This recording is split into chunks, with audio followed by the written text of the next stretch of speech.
लोकसभा और विधानसभाओं में महिला आरक्षण साल 2024 से लागू किए जाने को लेकर देश के 16 शहरों में महिला नेत्रियों और प्रवक्ताओं को कांग्रेस पार्टी ने प्रेस कॉन्फ्रेंस के लिए आगे किया है।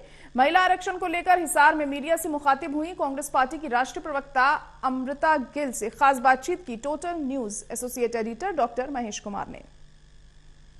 देश की संसद और विधानसभाओं में महिला आरक्षण को लेकर अब कांग्रेस पार्टी ने अपनी महिला नेत्रियों को ही आगे कर दिया है। अब प्रवक्ताओं की एक पूरी फौज कांग्रेस पार्टी की तरफ से पूरे देश में सामने कर दी गई है। शुक्रवार के दिन देश के 16 बड़े शहरों में ऐसी प्रेस कॉन्फ्रेंस आयोजित की गई जिसमें महिला प्रवक्ताओं को ही कांग्रेस पार्टी की तरफ से महिला आरक्षण पर बात रखने के लिए मीडिया के सामने खड़ा कर दिया गया। इस वक्त अमृत गिल इस वक्त हमारे साथ बने हुए हैं, अखिल भारतीय कांग्रेस कमेटी की राष्ट्रीय प्रवक्ता हैं और इसी मुद्दे पर बातचीत के लिए मीडिया के सामने। मुझे बताइए कि महिला आरक्षण को लेकर महिलाओं को ही अब कांग्रेस पार्टी की तरफ से सामने कर दिया गया है और अतीत के पन्नों से आप ये कहने की कोशिश कर रही हैं कि महिलाओं को किस तरीके से कांग्रेस पार्टी लगातार आगे बढ़ाती रही।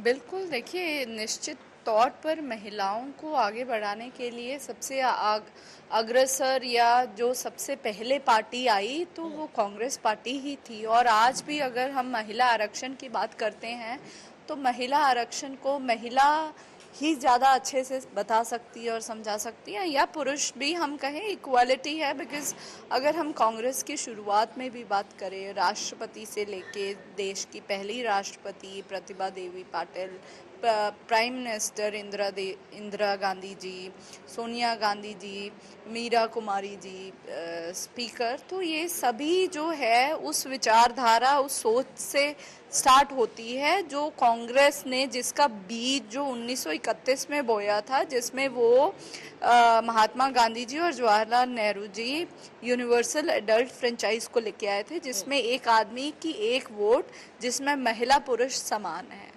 तो अब ये जो महिला आरक्षण बिल बीजेपी ये लॉ फॉर्म हो गया है, अब लोकसभा राज्यसभा में पारित हो गया है, तो इसमें हम कह रहे हैं कि इसको 2024 से ही लागू कीजिए और इसमें आप जो है रिजर्वेशन में reservation with in reservation OBC को भी दीजिए। बिकॉज ओबीसी की भी बहुत महिलाएं हैं, जैसे महिलाएं वैसे ही वंचित वर्ग से आती हैं, तो उसमें से भी और वंचित हो जाता है अदर बैकवर्ड क्लासेस, तो उनको भी आप रिप्रेजेंटेशन दीजिए। क्योंकि कांग्रेस पार्टी की नजर अब ओबीसी जातियों पर है, ओबीसी बड़े वोट बैंक पर है। कांग्रेस पार्टी की नज़र जो है इस देश को आगे बढ़ाने में है। कांग्रेस पार्टी इस देश को महंगाई, बेरोजगारी और नफरत के माहौल से बाहर निकालना चाहती है।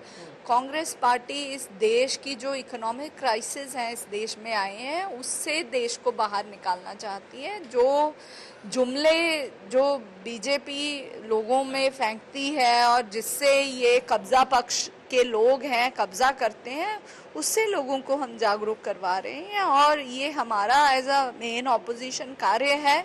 और लोकतंत्र अगर देश में जीवित है तो क्योंकि इतने साल तक कांग्रेस पार्टी रही जिसमें सभी के पास, सभी पिलर्स के पास, हम कहें प्रेस के पास भी बोलने का अधिकार था, सभी के पास था, तो कांग्रेस पार्टी थी तो डेमोक्रेसी भी जिंदा थी। आज आप प्रेस की बात कीजिए या किसी और की बात कीजिए, किसी के पास भी बोलने का अधिकार भी नहीं है। चलिए, केंद्र में भारतीय जनता पार्टी की सरकार को, एनडीए की सरकार को हटाने के लिए कांग्रेस पार्टी किसी से भी समझौता करने के लिए तैयार है और किसी भी हद तक जाने के लिए तैयार है। सहयोगी कमल के साथ doctor Mahesh Kumar, total news Hisar.